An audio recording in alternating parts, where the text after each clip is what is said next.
Introducing the Paddy Power World Darts Championships.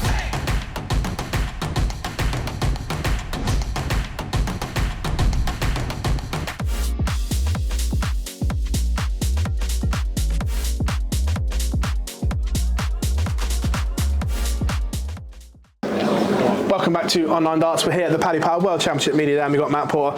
Matt, 30 years of the World Championships. It's come round, hasn't it? It's come around quick as well, hasn't it? I think this is probably my 20th or something like that, but there's some on the staff who've done them all, and it's, we're all growing old together. And obviously tonight, by the time this goes out, it will happen, but all 30 World Champions under one roof is incredible. Yeah, I'm not sure they've ever all been in the same room together, so we're really looking forward to it. It's something quite unique. You know, we got the idea from some of these live podcasts that have been done recently, but I just think the idea of having them all in the same theatre, watching videos, chatting amongst each other, telling stories, bit of banter. You know, I think it's going to be a really fun night.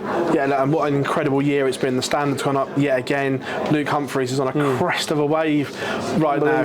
You know, and I have to say, obviously, we got it spot on leaving him out of the Premier League. You know, so we did, because we said, look, Luke, you're not quite ready, but have another year and you'll be ready. And now he's absolutely ready. I mean, unbelievable. 3 tournament wins in 49 days, as you told me earlier, Phil, and you're never wrong, apparently. So, it's been known once or twice. But look, you know, he's unbelievable at the moment. Obviously, Michael van Gerwen absolutely kicking himself after last night, but nevertheless, it was a gripping final, and hopefully that's the sign of things to come at the World Championship. Without the spoiler alert, I'm guessing he won't be left out this year. Well, it's the top 4, isn't it? So I think, yeah. No, I mean, look, Luke's absolutely on fire, isn't he? So he's an absolute certainty. Yeah. And also not just the way he's doing it, but he fits the profile as well. He's a young lad coming through, like giving everyone else hope. This is how you do it. And look, we would never pick somebody purely on profile. But obviously, you know, the young players who've come through the system, who've proven what can be done with hard work, determination, and professionalism, they're always going to be players who we want to see at the top of the game. So fair play to Luke, and I'm delighted for him. He's a lovely lad. You very rarely hear anybody, in fact, never hear anybody say a bad word about him. You know, so good luck to him, and I hope he's successful, and also I hope his success inspires others as well. It's been a strange but brilliant year. If I'd have said to you at the start of this year that Michael would only hold the Premier League and Gezi only part of the World Cup, you'd have probably said, what are you on? Yeah, it just shows that you know, not only the strength at the top of the game, but the competitiveness throughout, doesn't it? You know, because they're not only losing to each other. You know, there's the short races make it very difficult for anybody, and just the competitiveness and the amount of effort that everybody's putting in to reach the top is paying off, because there's been a lot of surprises. You know, it's been an interesting year, a fascinating year, an unpredictable year, but I think it's the sign of things to come. Yeah, no, I completely agree, and it's just great to see Luke Littler. I know we spoke about him in our previous one, and you said, right, let's wait and see. Yeah. But the hype just keeps getting bigger and bigger that this 16-year-old is doing that on these big stages. It does, yeah. And do you know what? The World Youth Championship final in recent years, every single one of them has been an absolute banger, and they're great games. Yeah. You know, and these kids are so motivated. They're so determined to come up and show the pros what they can do. And, you know, Van Veen is another one who, on the pro circuit now, people aren't looking at him and saying he's a good kid. They're looking at him and saying he's a good player. You know, they're not being seen as just some little upstart anymore. They're being seen as, this is a tough game. Luke Littler, you know, at the ripe old age of 16, is a phenomenal talent. But the challenge for him now is how long can you sustain it? Because we've seen phenomenal talents at the high teenage sort of age before, who've perhaps not then gone on for the next few years to deliver in the way that they would have wanted to. So great what Luke's achieved so far, but show us what you can achieve over the next 5 years. On the standard of the World Youth Stroke Dev Tour, are we almost at a position where they're producing numbers and performances where we may see more of them? We may see the semi-finals and finals televised, well, in some way. I mean, it's all to do with timing. You know, I mean, there's the standard is unquestionable. You know, you wouldn't say it's not streamed because of standard or televised because of standard. It's just scheduling. You know, I mean, you wouldn't want to do the semi-finals and the finals between the semi-finals and the final in Minehead, because you'd be there all night. Yeah. But you know, there is definitely an argument to say let's see a bit more of it. Absolutely. But going back to the World Championships, because that's why we're here. Every year it gets better. Last year was just incredible. That final. Can it be top this year? Based on today, you'd have to hope so. I mean, look, this is a phenomenal day. The Oki is a wonderful venue here on the Strand. Paddy Power, amazing sponsors. Look at the branding. Look at the way they've dressed everything up. It looks the part. You know, this is a world-class event.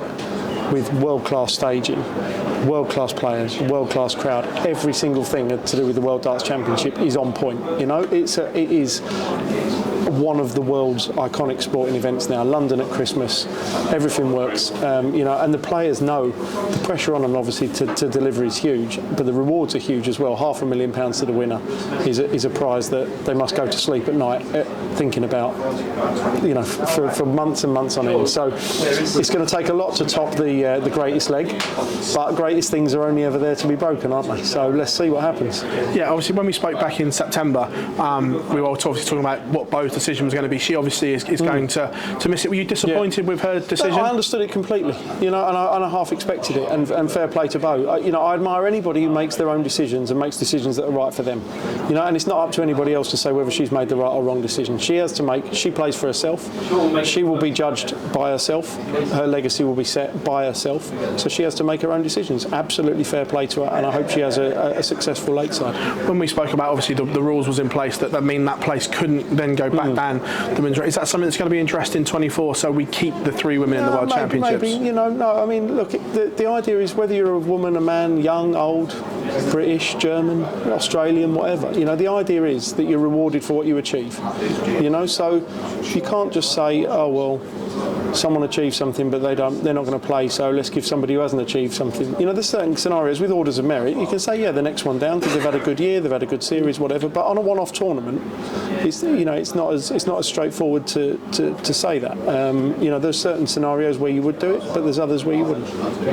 We'll talk about the associate tours and everything like that. They've all come to an end, and like the CDC, the Continental Cup, the German Super League, the way the DPA, the Oceanic Masters, all come together. Those tours seem to be flourishing again for the first time properly after COVID. Yeah, they're all back up and running, which is good. Some more quickly than others, you know, and some with greater strength than others. But we'll work with all the organisers. You know, we have open lines of communication on a regular basis. Our aim is to make sure that we're delivering the best, or helping to deliver the best domestic products that we can do, because otherwise we won't get that conveyor belt of players coming through. On obviously that conveyor belt, Stowe Bunce almost stole the show at the grandstand. The way he came over after winning the Continental Cup, and it seems like a real breakthrough moment for darts in North America. We've seen them do it over there. It was, but breakthrough moments are only any good if they're followed up. Yeah. You know, so now the onus is on Stowe and the other American players to say, well, can you come through and do it again? You know, because if you can't, then you're just a one-hit wonder. And there's nothing wrong with being a one-hit wonder, but it's different to it being a breakthrough moment. Yeah. You know, so let's see what happens over the next year or two. Matt, absolute pleasure. I know you've got other things to do here, so I thought we'd grab you for 5. Thanks, mate. Introducing the Paddy Power World Darts Championships.